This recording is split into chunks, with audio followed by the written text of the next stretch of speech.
Welcome back na naman dito sa akin channel. Panibagong araw, panibagong video na naman tayo ngayon. May ibabahagi na naman ako sa inyo ngayon na ritual. Ito'y simpleng gabay at simpleng pamamaraan at ito ay makakatulong sa inyo. At kung bago sa channel ko, ayaw niyo pong kalimutang i-like, i-subscribe at pindutin ang notification bell para palagi kayong updated sa mga bago kong videos. Gusto mo ba na ikaw lang ang hanap-hanapin niya sa lahat ng oras? Malayo o malapit man kayo sa isa't isa, gawin mo lamang itong ritual na ituturo ko sa inyo ngayon. Dapat kayo ay palaging positibo at palaging naniniwala sa mga ganitong pamamaraan. At ang ritual na ito ay pwede mo ito gawin sa kahit na anong araw o oras na gusto mo.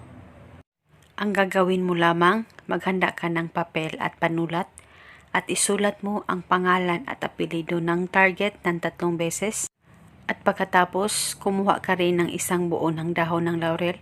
Kahit hindi masyadong buo, ay pwede pa rin gamitin natin dito sa ritual. At isulat mo ang pangalan at apelyido ng target ng 1 beses lamang. At nang masulat mo na ito, kumuha ka lamang ng baso o garapon at lagyan mo lamang ito ng kalahating tubig.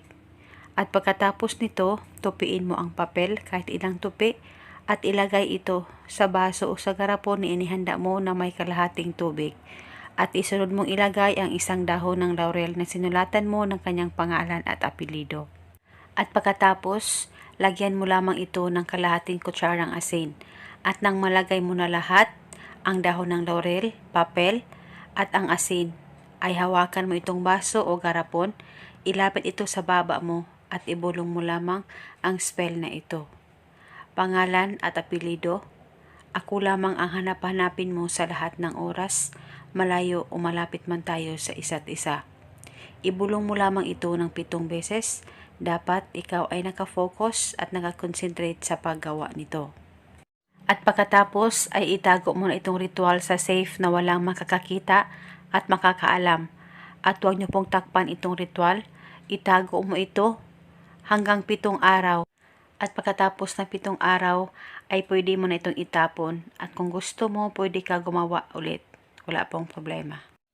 At hindi na po ito kailangan pang bulungan araw-araw. At ito muna sa ngayon. Maraming salamat po sa panunood. May